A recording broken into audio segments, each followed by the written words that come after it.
Hold on, bro. Because somebody in my text likes drill music so much, we're going to watch this video of the insane history of K Flock's gang.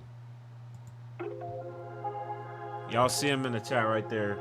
SevSide is an area around East 187th Street. Historically, the gangbangers from SevSide have been in alliance with crews from Mount Vernon and Hilltop known as the HTYBs, or Hilltop Young Bosses, or sometimes just YBs. HTYBs being seen mobbing through the streets of the Bronx as early as 2010, with home movies still circulating online to this day, seemingly showing members running their block claiming SevSide or Hilltop, all while hating on their ops and declaring their intention to K or kill any rivals from the 800s, YGs, or OYs. YB, Sev gang out here to big shoot. Yo, man, YB's up, man. SevSide JJ here, man. You know what I'm talking about? Shout out to my SevSide. I don't know who he's smoking on, bro. I don't know what he's talking about. Now, much like the other gangs we've discussed so far, after a decade of beef and indictments, a modern-day crew out of SevSide would emerge, with some gangbangers from this area identifying as 700 DOA. This is a crew made up of a mixture of different sub-gang sets, like the Mac Baller Brims and Sex Money Murder Bloods, as well as Crip gangs like the Rolling 80s, because you've got to remember that Bronx gang politics is not as simple as Bloods versus Crips. There's a lot of mixed up and overlapping gang sets that you maybe wouldn't expect this is traditionally NYC to be cool stuff? with each other, but some Bloods and Crips might be an alliance under the umbrella of the 700 DOA crew. And to make it even more confusing, 700 DOA from SevSide apparently identify as EBK, or Everybody Killers, meaning that they hate everybody.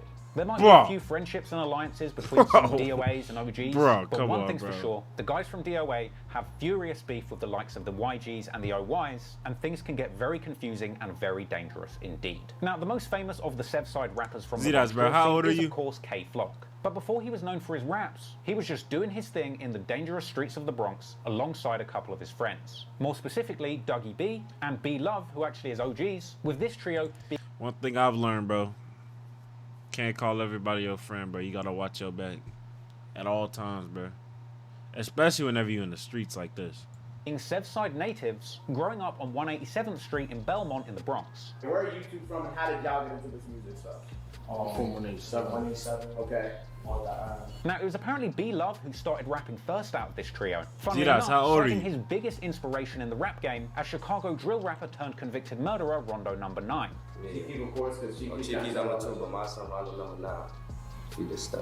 From here, B Love would end up getting Dougie B and K Flock in front of the microphone with a little encouragement. I wasn't really the rapper, it's really the rapper right here. I was playing with this shit. I was going to my phone like this right here, for me. Right. Going to the studio, playing for me. Then I started taking it serious. I see like I'm going up for me. My son Love like, nah, it's time to go take it serious for me. Start playing.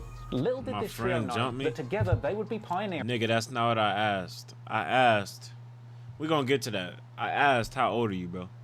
And for one, your friend jumped you, I wouldn't have even put friend in that sentence because he's not your friend. If he jumped you, nigga, then it's not your friend. What the All right.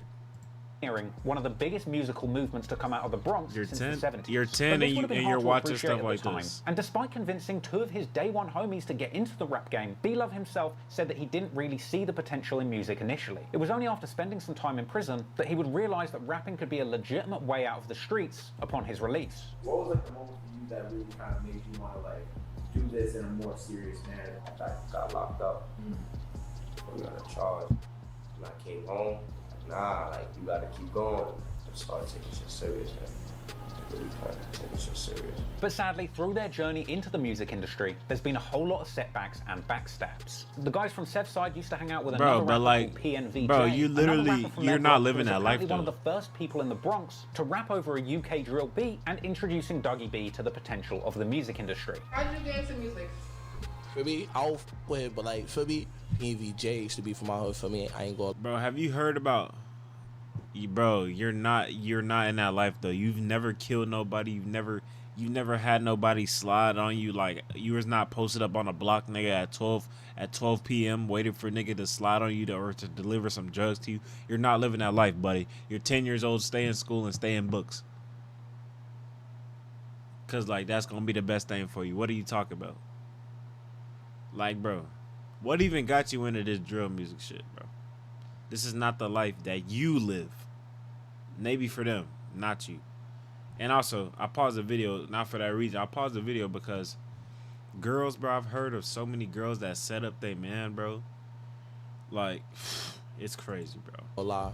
He did his own thing. He separated. He's respected it. This nigga got Seen somebody for me. Seen another young dirty made it. So it felt like us dirty little could make it. But despite being inspired to take music seriously by the success of his peer, this didn't mean that hood politics couldn't still get messy. Eventually, Hood Dougie politics. B and PNVJ would start beefing, leading to an apparent chain snatching, with Dougie B being seen posing with the chain online, which would subsequently lead him to that's spending crazy some work. time in jail. It's with the gang.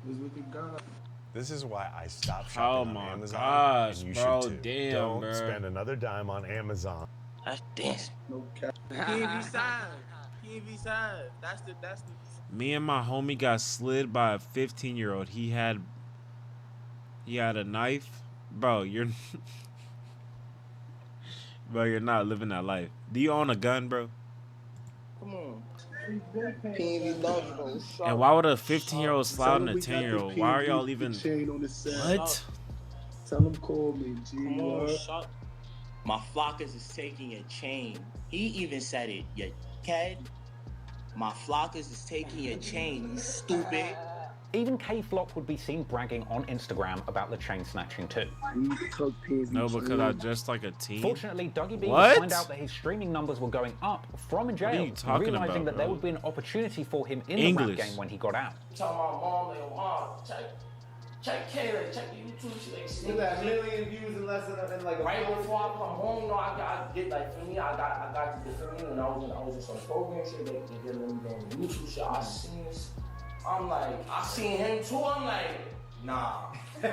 But sadly, despite seeing Argue genuine with your opportunities members to on make it out TikTok? of the hood through music, What are you internal talking beefs about, between bro? the young men coming What up members? as rappers in the Bronx would get more and more complicated and dangerous. While the SevSide rappers had a historical and long-running beef with YGs like D-Thang, there were formerly alliances between crews too. In fact, it seems at one point that K-Flock was friends with Shah EK from the OGs and E-Dot from the OYs, until an apparent smoking session on IG Live seemed to expose E-Dot would share mutual friends with K-Flock's ops, like D-Thang and the other YGs. K-Flock, apparently upset about the apparent friendliness between his allies and his ops, would be quick to cut people off and fly the flag as EBK or an everybody killer. Now, I've got to say that to me, this sort of thinking really shows just how misguided the origins of some of these street beefs are. With the top comment on the video of that smoking session that apparently drove a rift between these two groups, pointing out how absurd it is that people smoking together on live would lead to a breakdown in friendships, with disappointed fans saying, I You can't that believe baby this got is the punked reason that with we the can't get gun another he Shah committed. EK and K-Flock collab